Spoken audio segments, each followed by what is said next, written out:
So I've had a lot of experience working with various church choirs of varying abilities, and working with lots of singers of varying abilities. And recently, in the past few years, Pastor Peterson asked if I would give him some voice coaching to help him get better at singing. Pastor Freeze tagged along, and then our vicar also came out of some encouragement. And then some more people started showing up, and it just started to be a regular thing to do some voice lessons. So Pastor Peterson thought it would be a great idea to give everybody a voice lesson at the Gottesdienst conference. So here are some things that this is not going to be. This is not going to be a conversation about which psalm tones are the best psalm tones. This is not going to be a conversation about which hymns got in LSB and which ones didn't. And this is not going to be a time for me to single you out and have you demonstrate things as a solo. We are going to do some singing. And I've already instructed Pastor Peterson to lock the doors so that you can't get out.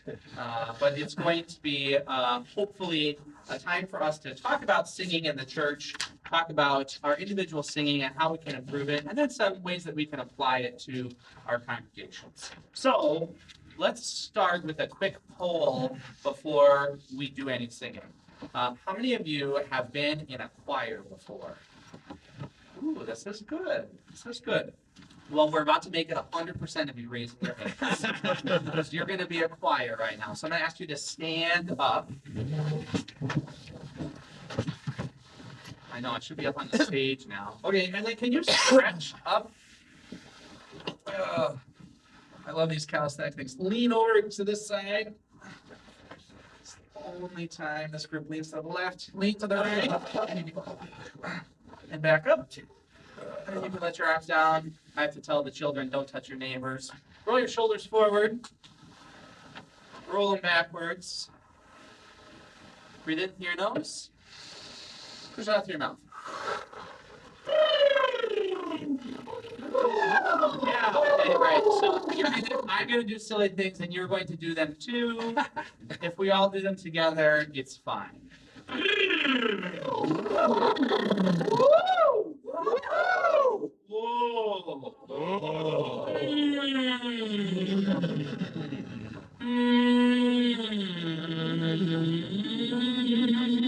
Let me sing it once, you sing it back.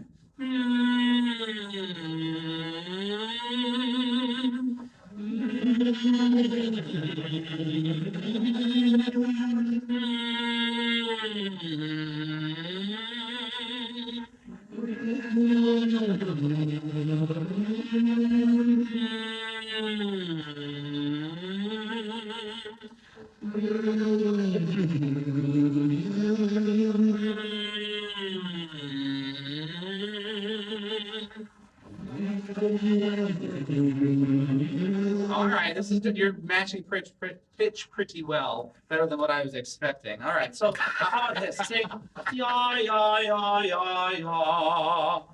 Yeah, sure, you betcha. Ya ya ya ya ya.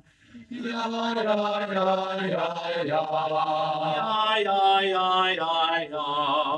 Ya ya ya ya ya. Ya ya ya ya ya. Ya ya ya ya ya. Ya ya ya ya ya. Yeah, yeah, yeah, yeah, yeah. One more. Yeah, yeah, yeah, yeah, yeah. Yeah, yeah, yeah, yeah, yeah. Let's do something that goes a little faster. Z, All right, so I'm singing Z, It's sort of hard to hear when we go fast, so I'll sing it again. Z, I'm going to keep going up, and I'll give you the first starting pitch for each one, so that I don't have to sing every one, right? We'll sing it starting here. Zee, oh, oh, oh, and here, zee, oh, oh, oh, and here, zee, oh, oh, oh, and here, zee, oh, oh, oh, and here, zee, oh, oh, oh, and here, zee, oh, oh, oh. This is the part of the presentation where I share that everybody has a high note and everybody has a low note. When we get to your high note, you should stop. Okay?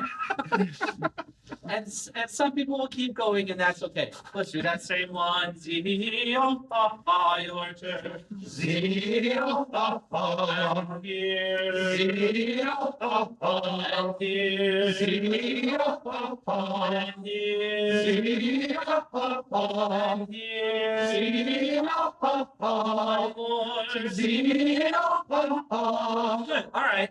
Let's see. I did that. I did that. I did that. Oh. In singing, we have 5 primary vowels. We might talk about them some more later, but let's sing them all on one pitch. I'll sing it first. It will go like the, let me pick a good key. I'm a tenor, so I tend to pick everything too high. E, E, A, O, U, E, A, O, U. E, A, O, U. Good, sing it here. E, A, O, U. Sing it here. E, A, O, U. You may sit. Now you've all been in a choir of some fashion.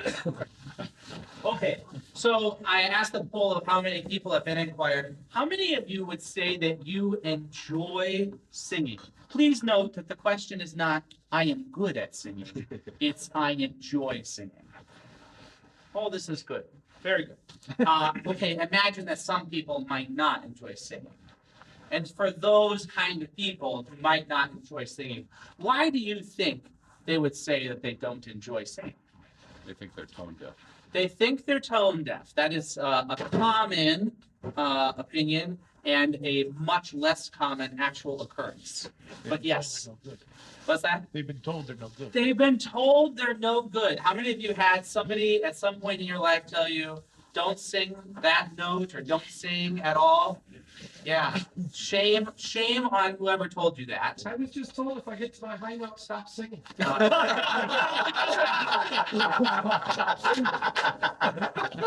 There's always a heckler in every class.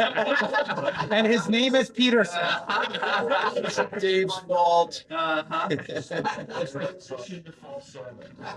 Smoother transitions into falsetto and how that works, right? Okay, so there's some mechanical things we're going to talk about. Any other reasons why people don't love singing? It's work. It's work. Ooh, that's good. I'm glad you said that. That's true. It is. It's not just so easy all the time, right? So you can see on your little outline there, I'm going to go through some mechanics of singing. We're going to talk about tone. We're going to talk about applying to the congregation.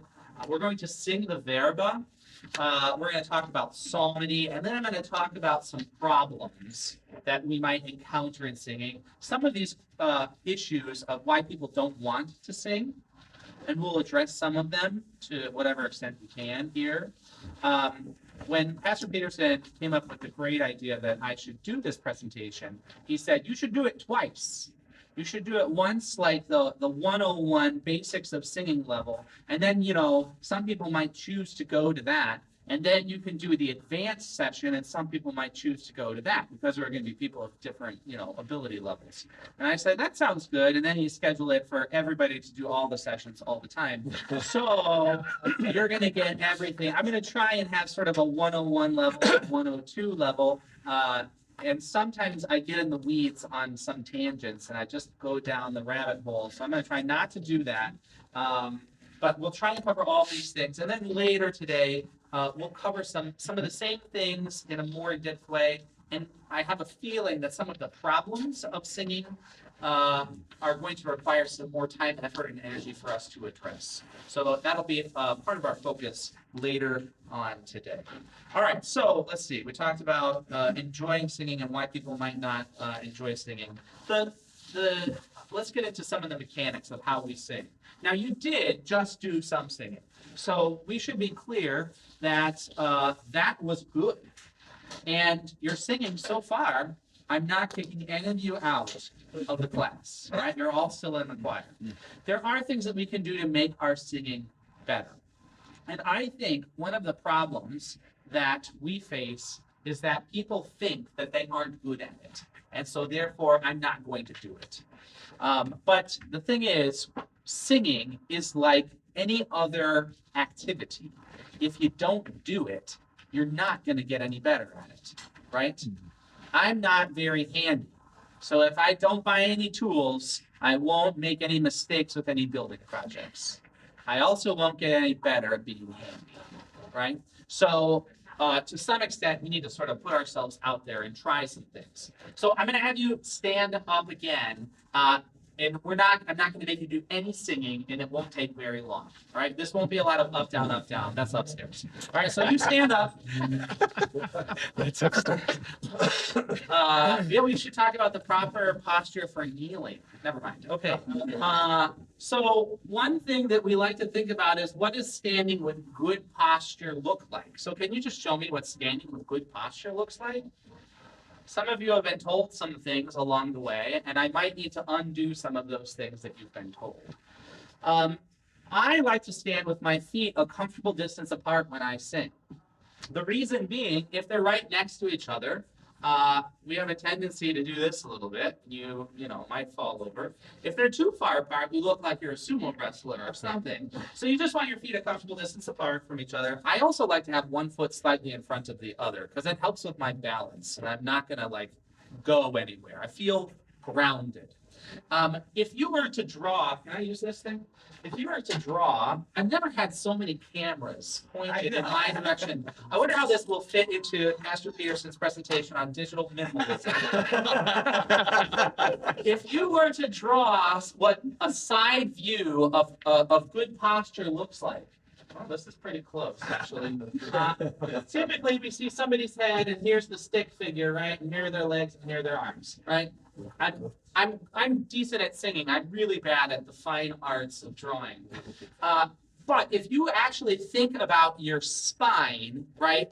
It's not flat up against a wall. If you were going to back up and stand against a hard surface, it curves. On your handouts, don't look at them right now. On your handouts, there is a spine to remind you of the way your spine actually looks, or it's designed to look.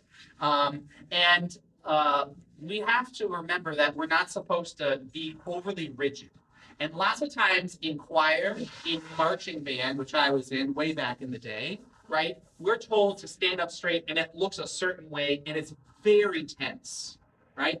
We don't want that in singing because there are going to be muscles that engage when you try and stand up super straight, and you're going to end up, it's going to affect your voice. So instead, I want us to relax a little bit. I know, normal for the Gottesdienst crowd. And can you let your knees bounce just a bit? And can you now think about your hips being directly over your ankles? Sometimes people's rear stick out, and sometimes they tuck in too far, and it's like you're going to fall forward. Your knees should be a little forward, and your hips should be right over your ankles. Also, if you think about your ankle is not at the back of your foot. Your heel is at the back of your foot, and your ankle is more forward. So now we're thinking about our ankles and our feet a little bit, and you got your hips where they are. Now I want you to think about your shoulders coming back, and that your rib cage is open. Okay? Not like open like they're operating on you, but that it's not hunkered down.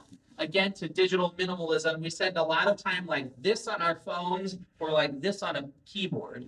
And so to stand like this is a little novel these days, right? All right, and then can you let your hands hang nicely to your sides? Lots of times I work with a lot of middle schoolers, they like to sing like this, right? And so we want to make sure that we've got a nice open posture. Now think about your head. And can you turn your head side to side like this? Your head rests on top of your spine, And if you were to, you know, the holes in your head right here in front of your ears, you can put your fingers right here, open your jaw, and you'll feel holes open up there. You should at least. That's if you go straight through there, you'll hit the axis occipital joint where the spine actually and the head rests on it. So this is the center of your head and where it balances properly. So if you think about this as just sitting on top of your spine, I have been known to carry a lot of tension in my neck and jaw. And if I just think of that spot, I tend to relax a lot more and it makes my singing better. Okay, now you can sit down. So we talked about some posture things. I should also mention that it's not like a light switch that you just turn and suddenly you're like, oh, I will now stand with perfect posture. Some of the things that I've learned about this come from the Alexander technique. And Alexander was actually, he's in the theater. And he found that he kept losing his voice. And he was trying to figure out why he kept losing his voice. And he tried to figure out how he could improve it so that he could continue acting. And so that you can see, right, the parallels for not just singing, but for preaching and any speaking. The issue was that he was trying to hold up his body in a certain way when he acted. And in fact, the strongest thing in our bodies are our bones. And so when he realized instead of trying to hold himself up with muscles, if he just relaxed and used his skeleton, everything relaxed a lot more and his voice was able to last a lot longer because he wasn't overly taxing those muscles. Our voices are really just a couple of very tiny muscles that buzz together.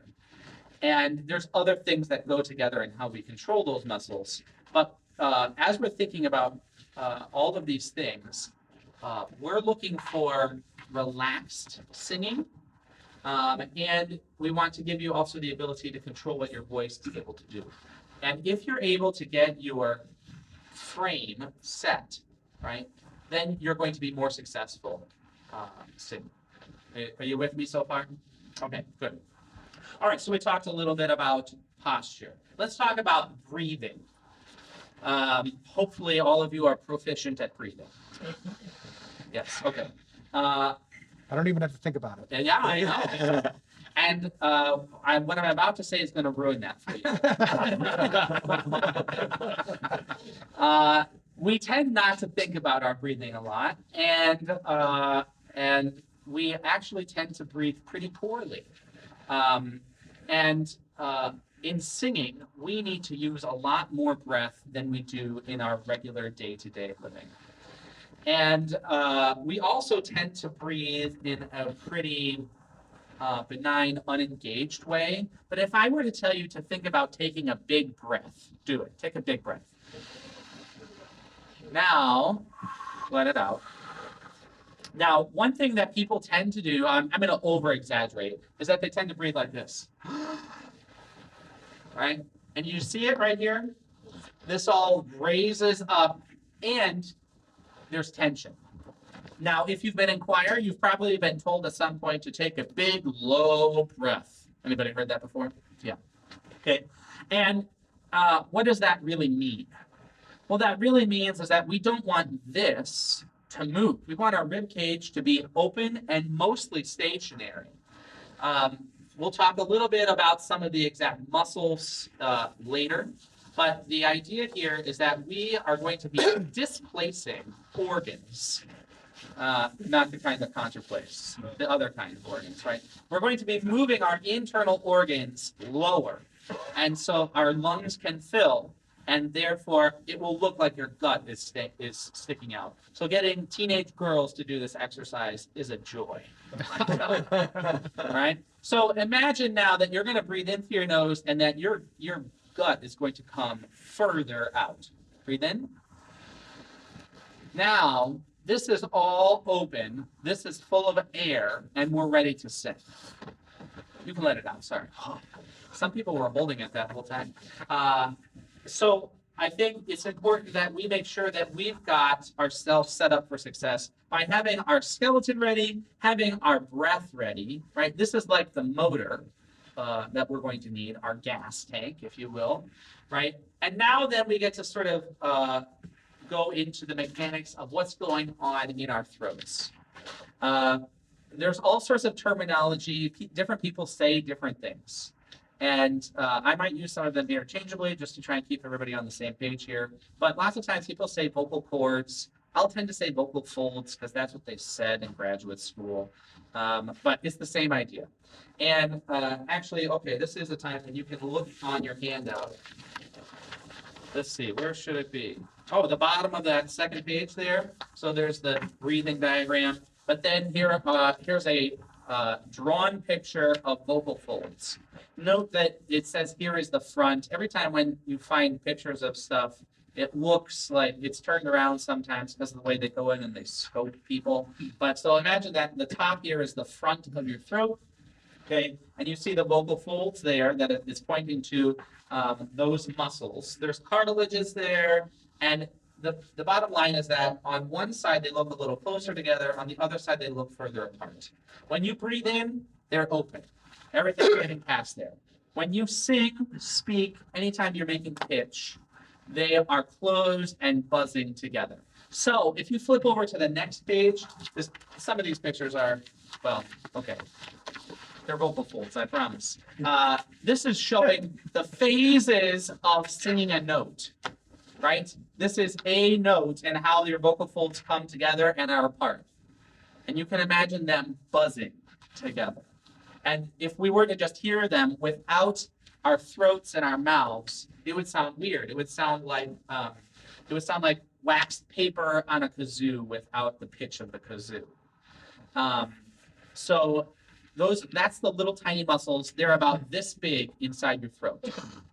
And so when you think about that is something this big that can make a very loud sound in some instances, right?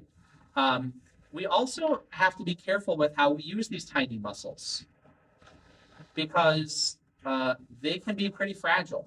And some people have had vocal issues, right? That you can develop, we can think of Julie Andrews, right?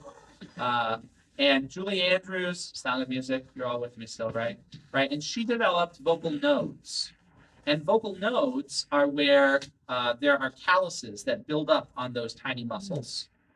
And so then those tiny muscles can't close all the way to make a pitch. And you can see how that would be a problem for us, for speaking voice and for singing. And so sometimes when there are problems that come up, we have to figure out what's the real problem and how can it be helped. In some instances, like vocal nodes, there are therapies that can be done. And in other instances, they go in and they do surgery. Anytime they come in and they do surgery, I'm always nervous, right? I don't want anybody coming after my vocal folds with a laser or anything like that. Okay, so we talked a little bit about the vocal folds, how they buzz together. We can talk more about that later. The next point is about resonating spaces. So if you look below there, there's all sorts of fancy words here, but the bottom line is that from your vocal folds, which they're right here in your larynx, right?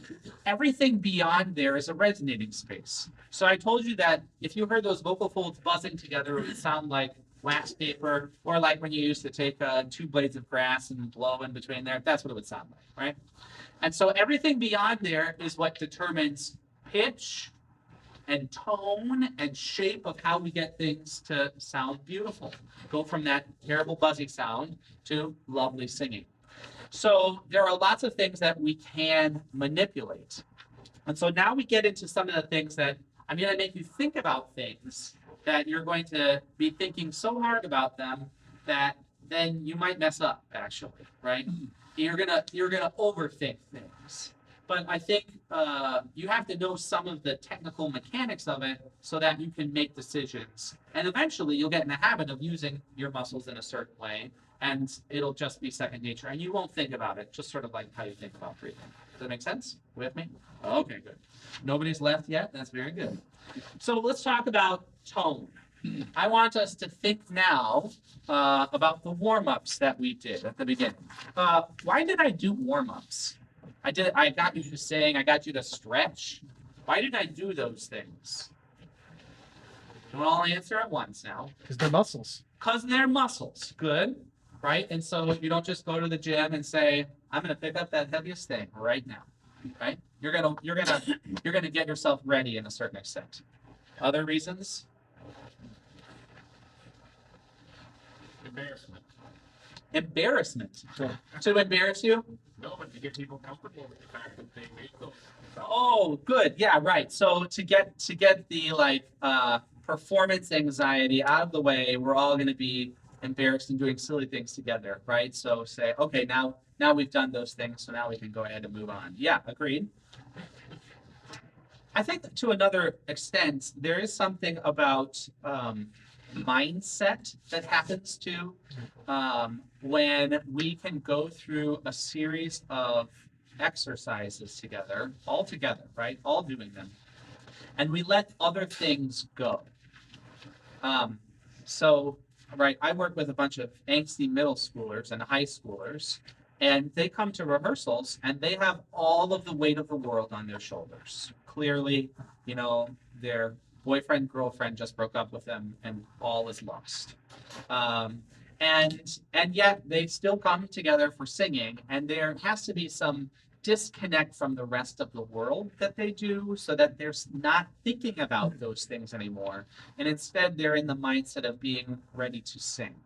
And in much the same way, we have some analogies in worship, right? To an extent, we can't just divorce ourselves entirely from the world and our thoughts and what's occurring, but to another extent, we need to. We need to be able to be here for a specific purpose. And so it's important that we get ourselves warmed up and in the right mindset for singing. So I just sort of threw us into there, and now I've talked about some of the mechanics, and now I'm going to apply some of the things of the mechanics to our warm-ups. What are you going to say? So is that like highlighting that mind-muscle connection? Is that what you mean? Sure, right. So is it a highlighting of the mind-muscle connection? Yeah, we can think about it too, right? These are all mechanical things that we're working on, and we need to be able to focus on technique in warm-ups so that then when we apply it to our other music, in our instance, the verba, or chanting the psalms, or singing hymns, or whatever other music we're going to be singing, right? You've already reminded yourself about the techniques that you need to be working on, and now you're going to apply it to the practical matter at hand, right? Okay, so we talked about some of these mechanics. So now I want us to go back. I know I said you got to sit, but now you have to stand up again. Up you go. So I want you to think about that posture thing first. How are you standing? Where are your feet? How's your spine? Where are your hips? How's your axis occipital joint in the middle of your skull? Right? Where are your hands? What's going on with your rib cage? Breathe in through your nose. Push it out through your mouth.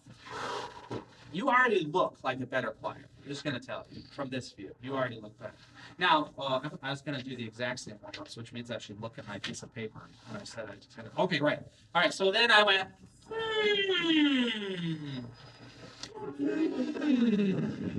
Oh, this is good. You're already doing things. Now, maybe it's because it's the second time, right? But you're already doing things in a more uniform manner.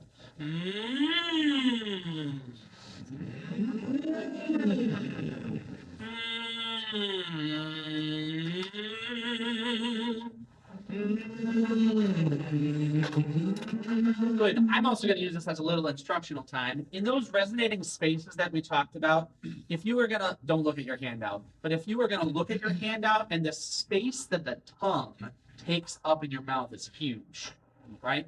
And what tends to happen is that tongue bunches up and takes all sorts of resonating space. So can you imagine that you have a baked potato? You have taken a bite of that baked potato, it is sitting on your tongue, but it was about 3 minutes before you should have bitten into the baked potato. And it's sitting on your tongue, and you're doing everything you can to prevent yourself from burning the roof of your mouth. And it will sound like this. Try it. Huh. You suddenly have raised your soft palate, right? And that space that you have there is the kind of space that we need on. Go. Did you feel a difference? Right? You feel a difference in how it resonates and buzzes on the front of your face, but also in the tone that you hear in your own head. Okay, Sid, I think my point has been made. I'm already like 30 some minutes in here, so I got to keep moving to get through my whole agenda. So, what was I saying? Oh, I remember where I was going. How you hear yourself. How many of you have ever listened to yourself preach a sermon? And how many of you found that to be painful?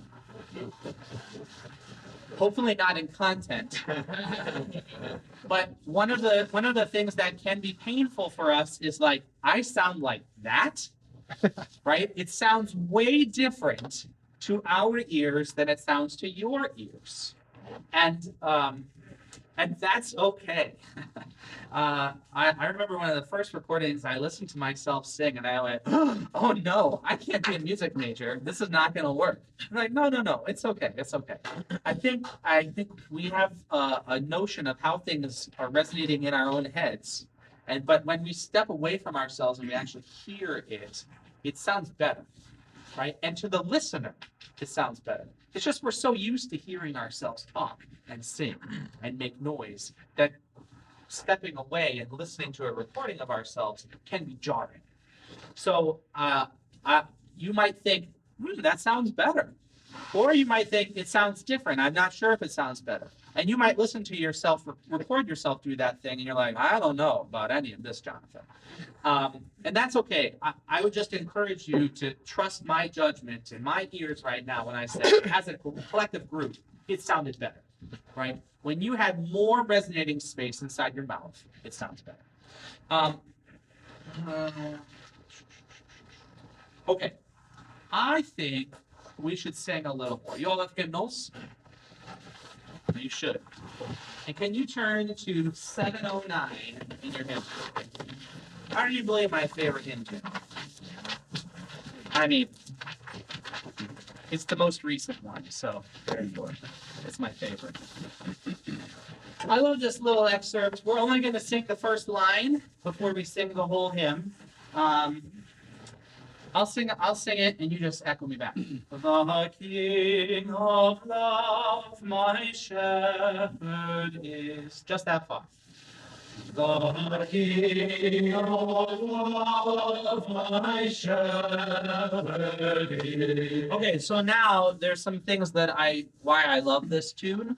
One is because of the text and the things that we get to work on and making it sound good. The other is that the line goes like this in a beautiful arc, right? And I think there's also some colloquial Americanisms that can creep in that we can address. We'll talk a little bit later about how we can address it with the congregation as a whole, but I'm just working with you so that you sound better first, okay? So can you think about the of king and just let me have it, right? I used to say things like, spray me with your consonants. In the age of COVID, I don't think I'm allowed to say that. But that's the idea. Ready? The King of love, my shepherd is. Ask for an inch and you give me a mile. That was a lovely of king. It stuck out maybe a little bit more than what we would really like. Now can you think about the word love? And think we would say the way we would colloquially say love, right? The King of love. But we don't want to sing it that way. The King of love, my. Can you make your love have a little more awe shape in it? Try it. The King of love, my shepherd is. Now, that's one big old phrase. How many of you ran out of breath somewhere through that phrase, right? So now can you think about that breath mechanism? I want you to think about taking a big low breath and that you're going to spend air all the way through so you can sing is when we get there. Breathe in. The King of my shepherd is. Now, shepherd is another one that we have that comes up, and we have the problem of the letter R. Sometimes in choirs, we're told never sing the letter R. Have any of you choir people been told never sing the letter R, right? And that's sort of a lie. It's not true because sometimes we need to sing the letter R. In this instance, we don't because the R is before a consonant. When the R is before a consonant, we can just drop it. So that would mean that the word would be shepherd, right? Can you round the shepherd is, I think it gives a little bit of a, like we know what the word is without putting a American shepherd is, right? We don't want that. The King of love, my shepherd is, try it. The King of love, my shepherd is. Oh, that's great. Now your shepherd sounding good. Your love, your aw shape on the love is good. It's the v that's not quite uniform. And again, how do we apply this to the congregation, Jonathan? Worry not, I have an answer for you. Right? But where do we put the v of love? If we put it too soon, the King of love, my shepherd, we're going to take a lift and we're going to not sing the whole phrase. Instead, we want to get all the way through. So can you put the v with the m of my? Think about it. Sing it. The King of love, my shepherd is. Now we have a uniform phrase to my ears. So now, can we keep going? I know. You're like, finally, we have to sing the whole phrase. Start at the beginning, and then I'll pick some more things apart. The King of love, my shepherd is. Whose goodness faileth never. I know thee gladly, for I am his. And he is mine forever. Good. All right. So I'm going to pick on the last word that we did. Forever. We have too many R's in here.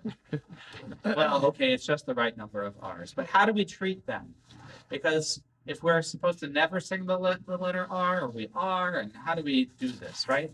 So we have to decide forever. I put two American R's in there, and it didn't sound quite right. Did it? To my ears, it doesn't.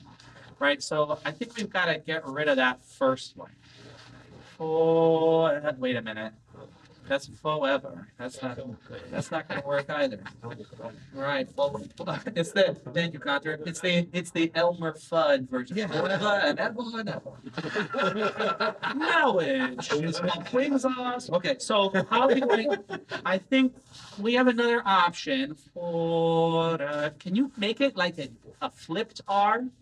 And that might be too much of a too much to think about. Make it sound sort of like a D. Forever. Try it. Forever. The last R we can just let float away. Because otherwise we'll close down. Forever. Forever. Right? And then we'll still get the word. Does that make sense? Okay? I think that last word sounds pretty good.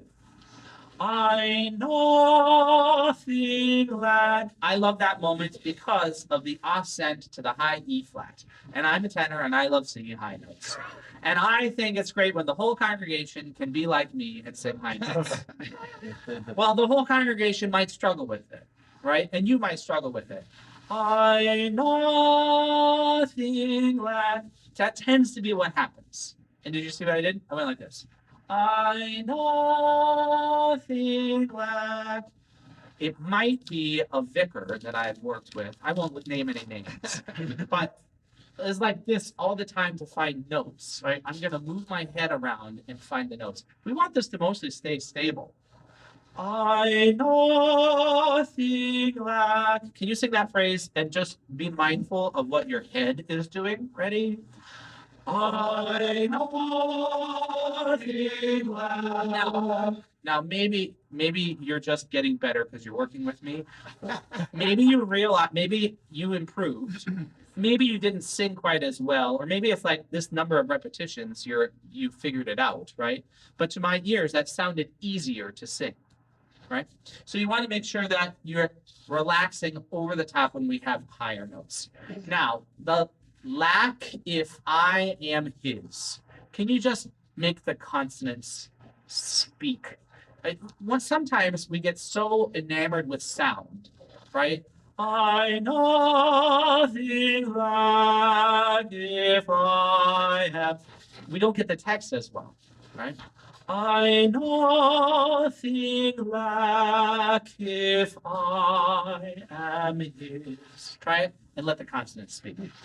I nothing lack if I am his, and he is mine forever. Now, the word forever has some syllabic stress, right? We would not say forever. If you were speaking to somebody, you say, I say to my wife, I'm going to love you forever. No, I'm going to love you forever. I nothing lack if I am his, and he is mine forever. The ver is a less important syllable. And right now, we're singing it as though it is just as important. It's sort of like I'm at a conference with a bunch of clergy. Well, I mean, it's true, though. When we all get together, well, I'm not clergy, just to be clear, right? This is not a theological conversation. However, when a group of people gets together and we really enjoy the text and we're going to sing boldly, both of them, that we're going to sing forever. But really, if we want to put a little nuance to it, you might set the phrase down a little more gently. And he is mine forever. Not everything ends loud, right? Does that make sense? So let's sing the whole phrase and then I'll do something else. Oh, sorry. By the whole phrase, you have to read my mind. I need the whole stanza. Here we go. The King of thy shepherd is, whose goodness saith never, I nothing lack if I am his, and he is mine forever. We could spend a long time talking about the nuance here, but I would offer that the attention to detail that we just put on that stanza made for something more beautiful. And as we apply this to the congregation, our attention to detail should be such that we model this for the congregation, whether we're lay people, whether we're the cantor or you're the pastor. That what we model for the congregation then will be reflected with everyone. And so sometimes we don't take the time to focus on these things, right? Or maybe you don't have all the tools to be able to focus on these things and know the right answers. But here are just a few things that we can do as a group. Now, when am I supposed to stop? Noon. Oh, good. So I was thinking we would look at some psalmody and we'd look at the verba. Do you think we should do the verba first or the psalmody first? Because one's gonna have to wait to the later session. Verba first. All right. So if you turn in your pew Bibles to your last page of the handout there, Here is the verba as is printed in LSB. Now, this is where we need an asterisk and a caveat, right? For the sake of unity, we're going to do it like it's in LSB. And perhaps there is different pointing, right, that congregations do. I know that we have a few very slight derivations that we have here at Redeemer. We might mention them so that you can take them home to your congregations, or your contra might have other things that they want to do. But for the sake of let's start on the same page. Let's do it like it's in the book. Okay. So we have this beginning. I was going to do a poll here. How many of you clergy types? Well, I guess any types have this is chanted in your divine service. Okay. And then sometimes yes and sometimes no. So why not? Let's talk about it before we delve into it too much. Low mass. A spoken mass. Okay.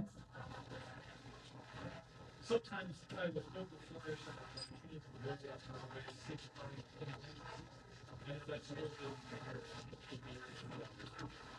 Right. So, right, chanting, singing is an elevation of, right, and an adornment of, and in a penitential season, you could make a case that we're going to withhold this. It's the same reason why we withhold the Healy Willen in the penitential seasons, and we suffer through DS3, right?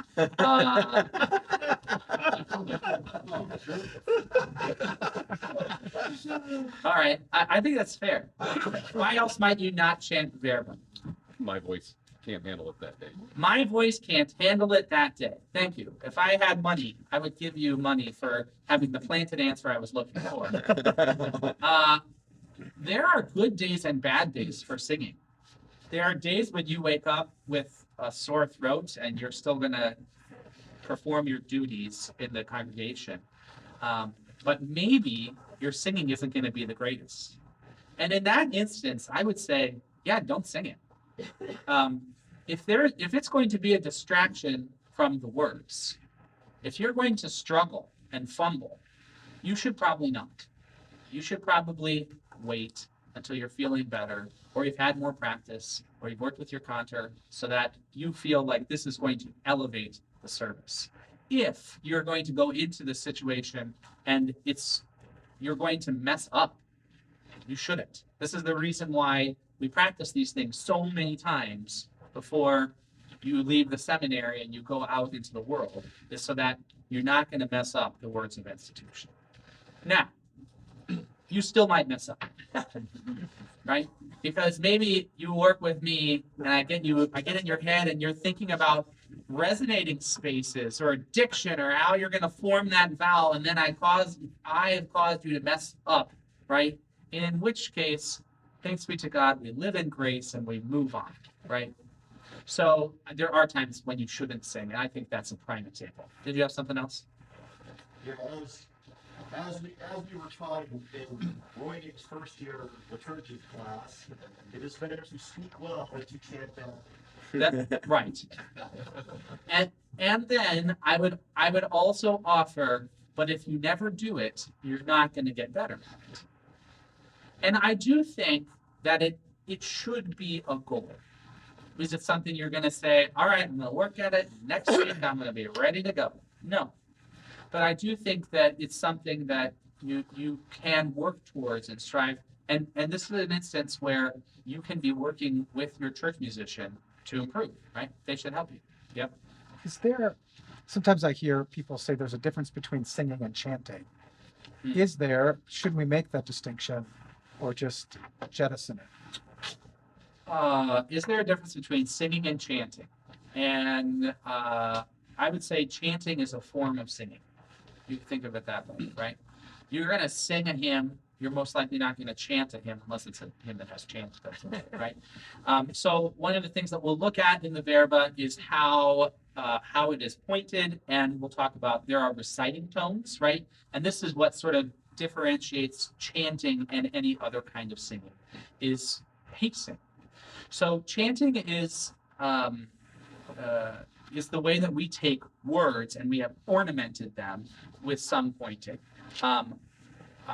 We have had the verba pointed for singing in worship for a very, very long time. Now, I don't know. We could argue about when chanting the liturgy started, but for every hymnal since my grandparents were born until now has had the verba pointed in it, right? Maybe not in the pew version, but at least in the altar book, right? So I think we could talk about, should we chant this or not chant it based off of chanting practices, but maybe we won't get into that today. But I think we'll talk a little bit about it. Yeah. As an organist, I sought to wean the pastor off the organ, Uh-huh. in the congregation, and sometimes we'll maybe talk about the song later today. I only use a single stop, just an 8-foot flute, the quietest one I can find, because I want people to listen to themselves. I don't want them to necessarily do that. I want them to lead themselves through the chant. Right. So, and this is hard to do. Constable Morning and I have talked about this quite a bit, actually, is how much can the organ help? The organ leads the congregation unlike any other instrument. Period. The end. Right? As it should. And I think that perhaps the church musicians, we should get together and talk about how much organ to use. In Germany, the organist is going to play every syllable. Da da da da da da da da da da da. Really?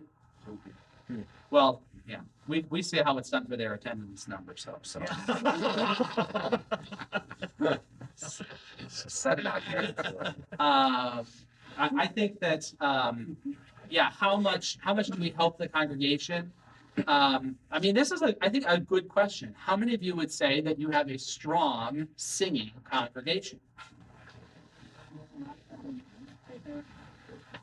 I think some of this comes from how it is, I think it comes from how it is led by your church musician and also by the clergy, right? And then there are going to be some members of the congregation too that are good singers, and they love to sing, and they're going to sing loudly. It just so happens here at Redeemer that we have very loud singers. For better or worse, right? Better and worse. Okay, so let's get to the chanting of the verba so that we can get to lunch soon. So, if you'll permit me, I will sing a little bit here, and then I will have us all sing, recognizing we are not actually consecrating any elements here. Okay, our Lord Jesus Christ, on the night when he was betrayed, sorry. Autopilot. All right, I'll do it as it's here. Right. Our Lord Jesus Christ, on the night when he was betrayed, took bread, and when he had given thanks, he broke it and gave it to the disciples and said, so we'll pause. Do you see the big whole notes with the lines on them? Those are the reciting tones, right? You see all of the little black circles on there. That's the pointing of the notes. And I would encourage you to realize that those are not corner notes. They're not 8th notes. They're not 16th notes. There is no meter given. And this is chant, right? This is not something that has, measures on it. And the tendency can be to be very even about it. I'll sing it differently. Our Lord Jesus Christ, on the night when he was betrayed, took bread, and when he had given thanks, he broke it and gave it to the disciples and said, it was all the exact same notes, but it did not have the lilt and emphasis of text. Remember that chanting is meant to ornament the text and to highlight things. So note at the beginning, our Lord Jesus Christ. Do you see that there's a double note there?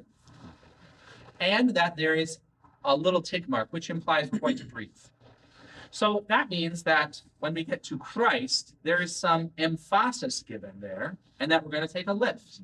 Our Lord Jesus Christ, on the night when he was betrayed, took bread, right? When that there is a pattern to our speech that warrants attention. If we go too fast, right, then on the night when he was betrayed, he took bread, they aren't going to get the text. And if we go too slowly, it will be laborious. One of the normal things that I hear people say when they say, we can't chant the Psalms because it takes too long. Maybe some of you have said that. In which case, repent. Because we're not here to get it done quickly, right? However, if we are too laborious with the syllables, then we will not get the meaning of the text as well. So, I'm going to keep going. Look at where I stopped earlier. This is right where we get to the words of Christ. Take, eat. Each note receives a double note there. It warrants time, attention, and space. I have been in an LCMS congregation, which shall go unnamed, not Redeemer, where everything was spoken and spoken so quickly, it was like the pastor had a standing lunch appointment somewhere that he had to get to. And it really detracted from what was happening. I think I'm preaching to the choir in a sense, in this group, but I'm here to encourage you to take time. Take, eat. This is my body, which is given for you. This do in remembrance of me. Now, you might have some slightly different pointing, whatever, but it's what's here. Can we sing it together? And let's try to agree upon some pacing. This is difficult to do, which we will experience in psalmody later, right? And it's what we experience in psalmody in the congregation. It is hard to get a congregation to agree upon what a speech pattern is, because I speak differently than Pastor Peterson does. Shocking, right? We all speak a little differently. We have to agree on it though, but we don't want it to become labored too much, right? So let's sing together. Our Lord Jesus Christ, on the night when he was betrayed, took bread, and when he had given thanks, he broke it and gave it to the disciples and said, pause. Now, there was some times in here when you slowed down a little more than I wanted to, when I wanted to, and it's because the notes changed, and you got afraid. He broke it and gave it to the disciples and said, he broke it and gave it to the disciples. And you wanted to make sure you're going to get that note just perfectly. But for many of you, you've been chanting the verba for a long time, or you've heard it many, many times, right? So I think we can go a little bit faster. He broke it and gave it to the disciples and said, try it right there. He broke it and gave it to the disciples and said, take, eat, this is my body, which is given for you. This do in remembrance of me. So I'm gonna stop here. Later today, we will pick up with the verba.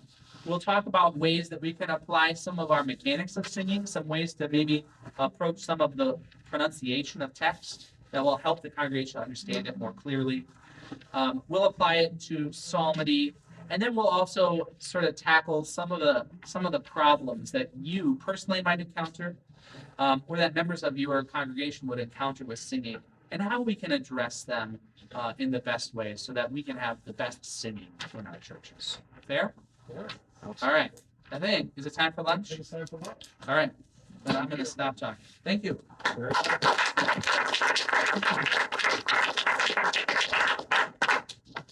And just because it's time for lunch doesn't mean Oh, the lunch ladies are ready. Let's check. while we check and see if the lunch ladies are ready, are there any questions right off the bat? I've noticed if I get like a little bit of congestion or something, it's like the G and the A, I can't sing. Everything else is fine, but then there's just this little narrow range that gets affected. First of all, why is that? And second of all, can you do something about it? Yeah. Oh, yeah. So the question is about, I notice when I get congested, these particular notes are a problem right in the middle of the range. Notes above it are fine and below it are, but I have trouble. And the answer to that is, yeah, that's going to happen, and that's normal.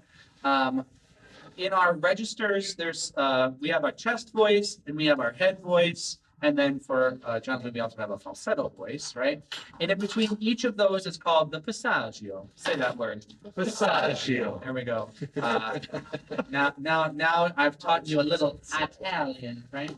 But the passaggio is literally the passageway, right? And it's the transition from one type of voice to another type of voice. And that's the spot where you're having trouble. As we sing, right, I went through my passaggio. And so if I'm feeling not well, then I'm in a break right there. You think back to, gentlemen, at your voice change, right? You like that, right? Very large passaggio, a gap from this range to this range. And so we work to try and blend it together. When you're feeling sick, those things start to fall apart, and it's the muscles that are having trouble coming together. The other thing, so what can you do about it? Not a lot. However, You can speak. you can choose to speak the liturgy. You might want to intake a lot more water. Now I don't know how much water all of you are drinking, or how much coffee flavored water you're drinking. I don't know my cup one. Water is going to help clean off the vocal folds, right? Lots of times when you're sick, there's drainage and mucus that sits on top of your vocal folds. And so you want to drink as much water as possible to clean that off of there. The only problem will come about 3/4 through the divine service when you realize how much water you consume. Yeah. What's your opinion on using an astringent like lemon juice when you have, upper respiratory infection, which you're not allowed to have? What's your opinion on using lemon juice for the Yeah, we're not allowed to have colds anymore, or you're shunned. Using lemon juice can help. I mean, everybody has their own things that helps clear things up, right? So lemon juice helps. Some people love hot tea. Some people think some whiskey will be great too. I think that the biggest things that help when you're feeling under the weather are sleep and water, right? So in the moment when you wake up on Sunday morning and you suddenly don't feel well, you're in trouble. Yeah. But if it's Saturday night, have yourself a hot toddy and go to bed early, and then drink a lot of water. That's what I would do. Yeah. If this is something you'd like to improve at in general, do you have a recommendation for locally in our own settings who we might be able to work with? Because not all of us are so blessed to have someone like you in our parish that we can say, Jonathan, can you listen to me and give me some pointers? Right. Well, okay. I've long told Kevin Hildebrandt that there's an organist workshop and that there should be a singing workshop at the seminary. He hasn't taken me up on it yet, but we'll see. I think that hopefully you have someone who is musically inclined in your congregation and that's playing your organ. I think in general your church musician, your conter, your cantor, whatever region of the country you're in, depending on your accent, I think they should be helping you. And they will know the people in your community if it's not them, right? If they're like, listen, I can play the piano and I can play the organ, but I don't know a lot about singing. They should be able to point you to somebody in your community. We are also fortunate that we have some universities in town, right? So I would encourage you, there's going to be some music folks there. The issue will be, do they know what they're talking about in terms of what you need, right? You might have some decent voice teachers, but they're not going to understand chanting the verba, right? And that's okay, because you can take whatever they teach you and apply it yourself to the verba, or you can keep coming to the Gottesdienst conference, and Peterson will say, "All right, you need help. You go talk to the Tsar." Yeah. Along those same lines, are there any YouTube videos that kind of bring you through warm-ups and things like that? Because, you know, when I get to my office in the morning and I want to try to warm up, Yep. just having something I can push play and follow instead of thinking what I need to do. Yep. So the internet has everything on it, for better or most likely worse. Okay. There's a lot of really bad instruction on the internet, really bad stuff. That said, something as benign as what are some easy vocal warm-ups Yeah. are probably I would be when I would listen to those things, I would listen for something that was just a keyboard, because inevitably it's going to be some voice teacher who's trying to make a name for themselves, who's maybe not demonstrating the best singing, and I would just use it as a pitch reference to warm yourself up. So, but you can find a lot of things on the internet. Some of them are good, to be You don't sure. have a recommendation. Not off the top of my head, because I don't use any of those. I just warm myself up, right? Well, Uh, Well, maybe you could make one so that we could just use it. yeah, I would definitely be happy to create something. Well, I'd be happy to use it. God's voice. Yeah, got this voice. God's Goddess. Oh, that's the Bible. That's- Never mind. God's Vox. Goddess Fox. Got to get the Latin. That's right. Oh, there we go, German and Latin. Oh, okay. I think is it time? It's probably.